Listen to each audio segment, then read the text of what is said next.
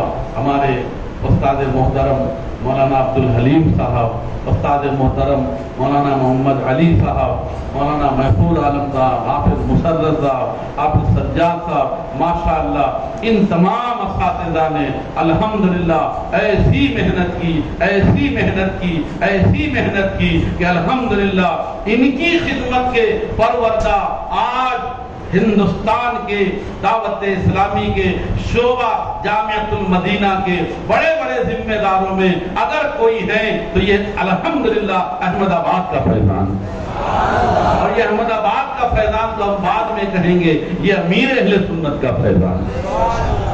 تو پیارے اسلامی بھائیوں، اس شہر میں امیر اہل سنت کا خصوصی فیضان ہے، بڑی نگاہ کرم ہے، وہ وہاں ہے تو کیا ہوا، آپ اگر چاہتے ہیں کہ آپ کو امیر اہل سنت کا فیضان اور زیادہ ملے تو آپ یہاں رہ کر وہی کیجئے جو ہمارا مرکز چاہتا ہے، یہاں سے ہم کہیں بھی جائیں وہی کریں جو ہمارا مرکز چاہتا ہے، جو ہمارے باپا چاہتے ہیں۔ انشاءاللہ ہم مرکز کے اصول کے مطابق کام کریں گے، انشاءاللہ کامیابی ملے گی، اور انشاءاللہ تمام راستے کی رکاوٹیں دور ہو جائیں گی، اور انشاءاللہ مشکل راستہ آسان ہو جائے گا۔ احمد آباد میں جامعہ کھلا تھا، آپ اپنے اساتذہ جو پرانے ان سے پوچھئے، یہاں بھی بہت مشکلات، علماء کرام کی شدید مخالفت تھی، لیکن الحمدللہ ایک وقت ایسا آیا کہ ہمارے ایک علماء کرام نے، ہمارے عبدالحلیم صاحب و دیگر مولانا صاحبان جا کر یہاں کے شہر کے ساتھ علماء سے ملتے گئے، ان کا ذہن صاف کرتے گئے، جو بھی ان کے دل و دماغ میں بدگمانیاں بھری گئی تھی وہ دور کر دی گئی۔ الحمدللہ آج ثم الحمدللہ وہی علماء جو کل دعوت اسلامی کے مخالف تھے، اب وقتاً فوقتاً وہ احمد آباد کے اس جامعہ میں آ کر دیکھ کر خوشی محسوس کرتے ہیں۔ تو یہ امیر اہل سنت کا فیضان، تو آپ سے میں پھر کہوں گا، مرکز بس مرکز ہے، اس کو پکڑے رکھیں۔ الحمدللہ یہ ہمارے لیے اس سے بڑا اور اعجاز کیا ہو سکتا ہے کہ دعوت اسلامی ہمیں جو کچھ دے رہی ہے، اگر ایک چھوٹا موٹا اصول اور ضابطہ اور قاعدہ بھی دیتی ہے تو پہلے دعوت اسلامی اسے شریعت کے پیمانے پر تولتی ہے، اور جب وہ شریعت کے تقاضوں کے مطابق درست ہوتا ہے وہ اصول، تو ہمیں وہ اصول آگے مرکز دیتا ہے۔ معلوم یہ ہوا اس کے ہر اصول پر عمل کرنا گویا کہ شریعت پر عمل کرنا ہے، انشاءاللہ ہمیں ثواب ملے گا۔ تو کوئی چیز دعوت اسلامی میں ایسی ہے ہی نہیں جو شریعت سے ہٹ کر ہو، شریعت کے خلاف۔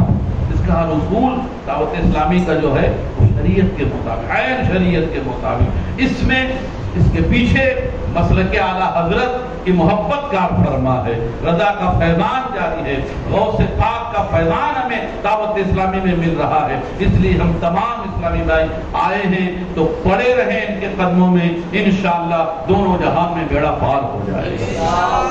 تو امیر اہل سنت نہ صرف ہماری اور آپ کی بلکہ ہمارے گھر والوں کی، ہمارے شہر کی، ہمارے ملک کی، نہ جانے کتنے گھروں کی قسمتیں بدلی ہیں۔ ہم امیر اہل سنت کا جتنا شکریہ ادا کریں وہ کم ہے۔ شکریہ تار، شکریہ تار، شکریہ تار آپ کا کہ آپ نے ہم سب کی قسمتیں بدل دی۔ لاکھوں سلام آپ پر ہے عطار کہ آپ نے ہماری قسمت اور ہمارے گھر والوں کی قسمت بدلی۔ آپ پر کروڑوں سلام کہ آپ نے نہ جانے کتنوں کو راہ راست پر لگا دیا۔ اے امیر اہل سنت، آپ کا بہت شکریہ، بہت شکریہ، بہت شکریہ کہ آپ نے ہر طرف فیض رضا کو جاری فرما دیا۔ تو ہم اور آپ پیارے اسلامی شکریہ تار کا، شکریہ تار کا، شکریہ تار کا، شکریہ تار کا۔ قرض ہم سے ہو نہ پائے گا ادا تار کا، جانو دل سے ہے صدا شکریہ تار کا، شکریہ تار کا، شکریہ تار کا، شکریہ تار کا، شکریہ تار کا۔ حبیب صلی اللہ تعالی علی محمد صلی اللہ علیہ وسلم۔ پیارے اسلامی بھائیو، آج ہم